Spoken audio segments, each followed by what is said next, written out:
Kızılcık Şerbeti yeni bölümünde neler olacak? Videomuza geçmeden önce abisine evli kızınıza yetişemiyorum dedikten sonra Ömer Ünal gene şaşırtmıyor diyenler videomuzu beğensin, sayımızı görelim. Ayrıca Kızılcık Şerbeti'nden en güncel gelişmeleri takip etmek için kanalımıza abone olup bildirimleri açın. Dizimizin son bölümünde heyecan dolu sahneler izledik. Artık yeni hikayeye yavaş yavaş giriş yapmaya başladık. İlk olarak Ömer ve Bade konusuyla videomuza başlamak istiyorum.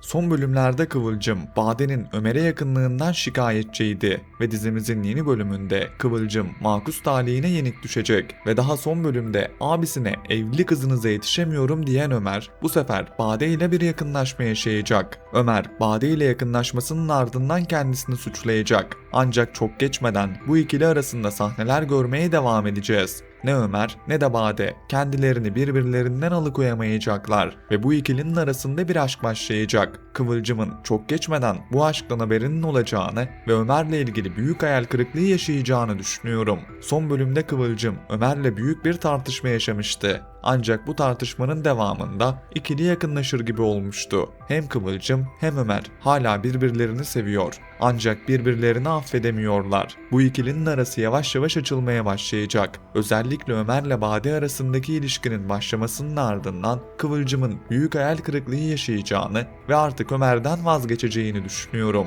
Öte yandan Kıvılcım karakteri son zamanlarda çok pasif kalmaya başladı. Sadece birilerine laf söyleyen, evde bebek bakan bir kadına dönüştü. Açıkçası dizinin başında Kıvılcım güçlü, ayaklarının üzerinde duran bir kadın olarak resmedilmişti. Ben senaristlerin Kıvılcım'ı tekrar böyle bir karaktere dönüştüreceğini ve Kıvılcım'ın Asude'nin teklifini kabul edip şirkette çalışmaya başlayacağını düşünüyorum. Kıvılcım'ın şirkette çalışmaya başlaması hem Asude'ye hem de Asil'e büyük güç kazandıracak ve bu süreçte Kıvılcım'la Ömer arasındaki çatışma devam edecek. Ayrıca Ömer'le Bade'nin yakınlaştığını düşünürsek burada Kıvılcım'a da bir partner gelmesi gerekiyor ve şu anlık gündemde böyle bir konu yok.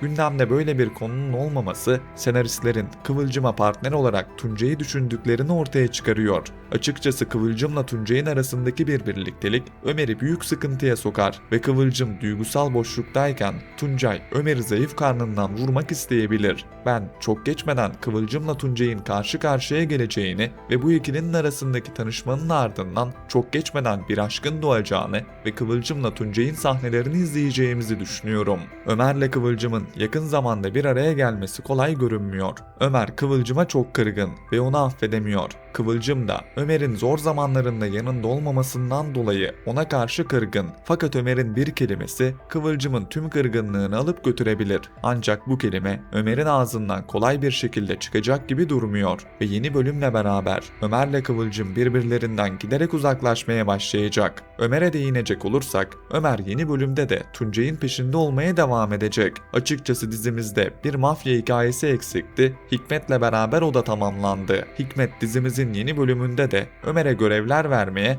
ve Ömer Hikmet'in verdiği görevler neticesinde Tuncay'ın peşinde olmaya devam edecek. Tuncay şu anlık sakinliğini korusa da onun da alttan alta hem Ömer'e hem de Ünal ailesine yönelik planlarını göreceğimizi ve Tuncay'ın yaptığı planlar neticesinde Ünal ailesinin zor bir durumun ortasında kalacağını düşünüyorum. Şu an dizimiz çok karıştı. Bir yandan Asil, bir yandan Ünal ailesi, bir yandan Tuncay, neyin ne olduğu belli değil. Bu konuların çok geçmeden birbirine bağlanması ve özellikle Hikmet'le Tuncay konusundaki soru işaretlerinin giderilmesini bekliyorum. Şimdi gelelim Nursema'ya.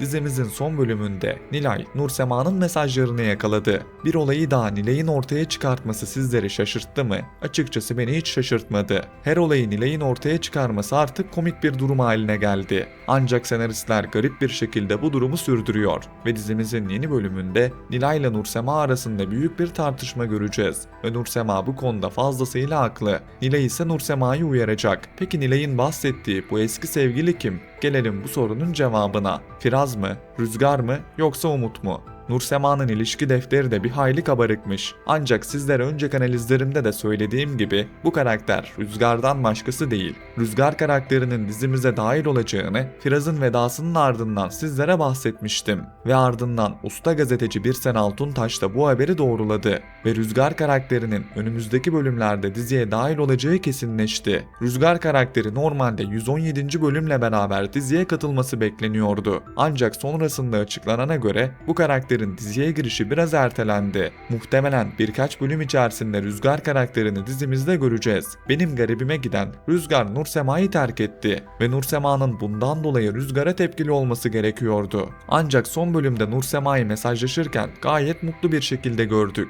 Ben bu konunun bu şekilde değil de farklı bir şekilde olmasını beklerdim. Rüzgar'ın geri dönüşünü, ardından Nursema'ya kendisini affettirme sürecini izlemek çok daha keyifli olabilirdi. Ancak senaristler bu konuyu çok uzatmak istemediler ve çok geçmeden Rüzgar'ı tekrardan dizimizde göreceğiz. Ardından Rüzgar'la Nursema'nın arasında geçmişte göremediğimiz sahneleri tekrardan izleyeceğiz. Açıkçası böyle bir hamlenin yapılması gayet mantıklı olmuş. Çünkü Rüzgar'la Nursema sahnelerini geçmişte doyasıya izleyememiştik.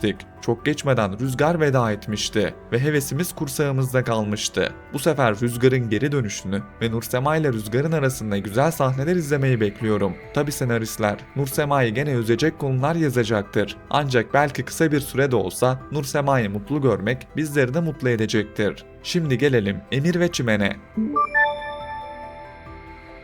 Son bölümde Salkım, Emir ve Çimen'i bastı ve burada komik sahneler izledik. Açıkçası ben bir izleyici olarak Salkım karakterini fazlasıyla sevdim. Pembe'nin vedasının ardından burada bir boşluk oluşmuştu ve Salkım bu boşluğu güzel bir şekilde doldurdu ve dizimize adapte olmaya başladı. Dizimizin yeni bölümünde Salkım'la Kıvılcım'ın arasındaki çekişme devam edecek. Salkım, Emir ve Çimen ilişkisine onay vermezken bu süreçte Kıvılcım'ın da Emir ve Çimen'e olan tepkisi devam edecek.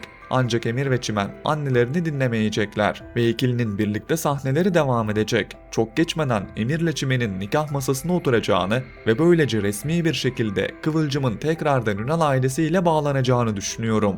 Kıvılcım her ne kadar Ünal ailesinden uzaklaşmaya çalıştıkça bir şekilde onlara bağlanıyor ve geçmişte Doğa ile Fatih üzerinden gördüğümüz seküler aile, muhafazakar aile çatışması bu sefer Emir'le Çimen ilişkisi üzerinden gelişecek ve Kıvılcım'la Salkım'ın arasındaki mücadele nefesleri kesecek. Son olarak Başak ve Fatih'e değinip videomuzun sonuna gelelim. Son bölümde Fatih, babası Abdullah'ı ikna edip Başak'ı istemeye gittiler ve burada gerilim dolu anlar izledik. Ancak neyse ki korkulan olmadı ve bu isteme olaysız bir şekilde gerçekleşti. Dizimizin yeni bölümünde Fatih ve Başak'ın evlilik oyunu devam edecek. Bu süreçte aileler birbirlerine daha da yakınlaşırken Tuncay Ünal ailesine giderek yakınlaşacak ve Ünal ailesinin açıklarını kollamaya başlayacak. Bu süreçte Fatih ve Başak her ne kadar birbirlerine bir şey hissetmeseler ve bunun bir oyun olduğunu bilseler de çok geçmeden bu ikilinin birbirlerine aşık olacağını ve Fatih ile Başak'ın arasında romantik sahneler izleyeceğimizi düşünüyorum. Ben Başak'ın Tuncay kadar kötü bir karakter olduğunu düşünmüyorum. Bunu önceki analizlerimde de sizlere defalarca söylemiştim. Başak çocukluğundan beri Tuncay'ın yalanlarına inanmış bir karakter. Tuncay'ın çok geçmeden gerçek yüzünün ortaya çıkmasıyla beraber Başak'ın daha fazla Tuncay'a inanmayacağını ve gerçeklerle yüzleşeceğini düşünüyorum. Bundan sonra ise hem Fatih hem de Başak birbirlerine gerçekten aşık olacaklar ve bu ikilinin arasında güzel bir aşk göreceğiz. Peki siz bu ikiliyi birbirlerine yakıştırdınız mı? Yorumlar kısmında Başak ve Fatih hakkındaki düşüncelerinizi bekliyorum.